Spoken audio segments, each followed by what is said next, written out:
Guys, what is up? Back at you once again. It is ya boy, Chin, that freaking Mark, here today to talk to you about a movie I saw the other day. And the real question is, on a scale of 1 star to 5 stars, where's it gonna rank? Let's just take the time to talk about it and find out. Okay.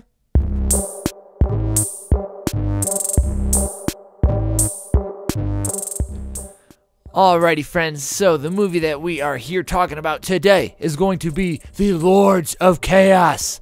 The movie that is very, very loosely based around the novel. And I say very, very loosely because it's not really based around the novel as much as they just kind of lifted the title from it because it has the same subject matter. The book is definitely more of sit-down interviews, past, present, all that stuff. Good read. Not if you ask Varg, but that's beyond the point. Speaking of Varg and just all of those kids and hooligans from back in the day, let's take a second to talk about The Lords of Chaos. I basically just kind of want to break down some things I liked about it and some things I didn't really like about it, because there's definitely plenty of both. Right off the bat, we're just going to get one of the dislikes out of the way. This movie completely acts like there was never a mayhem prior to Dead coming around and joining the group, and that just really bugged the fuck out of me, because at the end of the movie, when like everyone's dead and shit, there's totally just like Death Crush chilling and it's on screen and everything, and Maniac, hello, that was a vocalist that was on that EP. Dead was definitely not there for that. So that's just kind of a right off the bat example of how, I mean, it's a movie, so you gotta expect these things. There was a story that was going to be told there, and they told it, and it's not like this is all wrong. It's just that, for the sake of it being a movie, there was some things that they had to get in there, and yeah, they just acted like Mayhem never had a vocalist prior to Dead and just didn't know what to do, and that was kind of weird, but whatever, they got him in there, and things started getting good, right? It was kind of weird, though. If you're a huge fan of Dead, though, don't get too terribly stoked, though, because his portrayal in this movie really doesn't last for too terribly long. I'd say like 20 minutes, maybe, at the most. It's just like the classic, which was accurate, and I appreciated it. He sent the crucified rat, I believe it was, in the package, and everyone hated it, which is fair. They had plenty of self-mutilation in there. The scene where he fucking kills himself is brutal. So, yeah, with all that being said, they pretty much wrapped up all the important parts of Dead's career and did it pretty accurately. Cool. Speaking of Dead killing himself, I feel like it's on record that the way that this went down is Euronymous was kind of poking him on to be like, hey bro, kill yourself, that'd be fucking sick.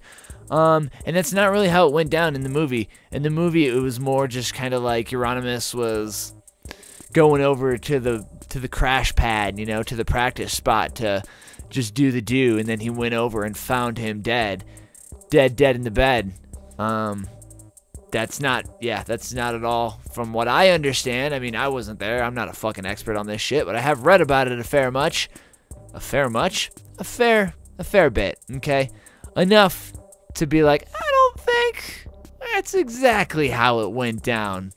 But again, I'll forgive you, Hollywood. Although you are going to get rated on this, so we'll see how forgiving you really are in the long run, right? The movie did a really good job of balancing all the characters in this as criminals and dumbass kids, for sure. Like, when the first couple instances that we see Varg in this movie, he just looks like a fucking clumsy dipshit. Like, he bumps into Euronymous at a party, and then he introduces himself after the party, or maybe it was a show that they played, I can't remember. And he, gets up from the table and, almost knocks over a thing of water because he's, running into tables and shit like that. And he gets made fun of for his Scorpions patch, which is fair. That's not very metal, Varg, but I'm not saying you're very metal, Varg. Please don't fucking stab me, for the love of God. We'll get to that more later on here, okay? Because I would just like to take a second to give some props they did their research on making Helvete, or Hell, the record shop that Euronymous owned, really look like the one that we all knew. Not like we all knew it, but if you've ever seen pictures of the actual, like, front inside of the building and the little, like, dungeon basement, it looks spot the fuck on. So, hell yeah. I was pretty stoked on that. I was like, damn. Like, mostly with the outside. It really just looked like the outside of the store.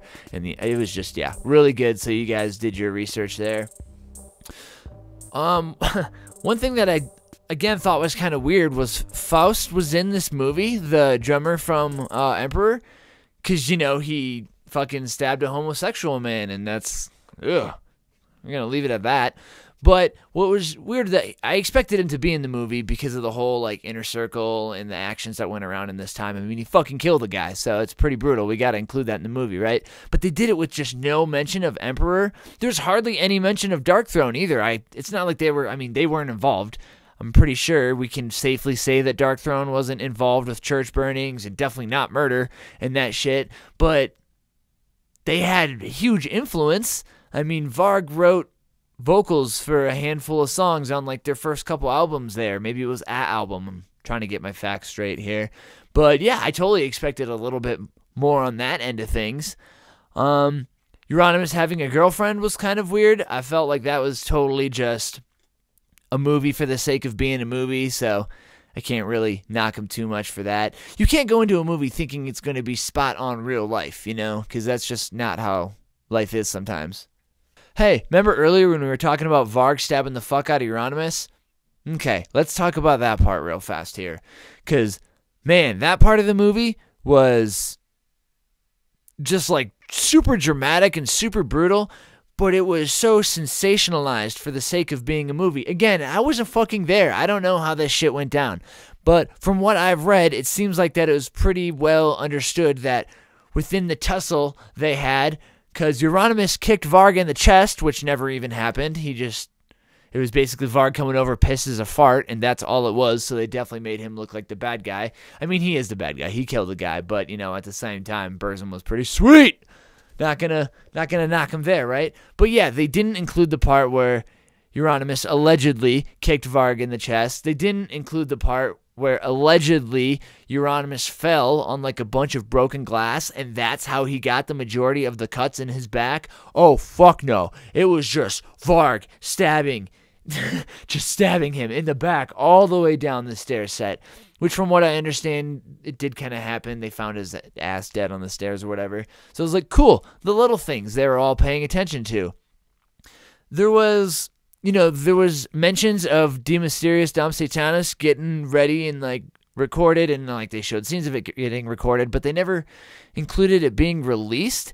It's just like, Dead is dead, Euronymous is dead, there's a memorial, and the commentary is just like, oh, you fucking poser, don't get, like, all bummed about this shit. Which is kind of funny. I love that. I'm pretty sure poser was the last word said in this movie. But I thought just something would have been mentioned. They did portray Attila for, like, a hair of a second there when they were recording De Mysteriis Dom Satanas. All in all, let's just get to a Meltzer 5-star rating scale here. People probably aren't going to get that reference. Some of you may, okay?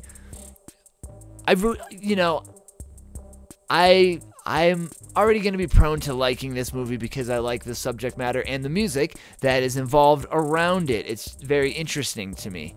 But I can't let that get to my overall ratings for this. I want to give you guys the straight up poop on this.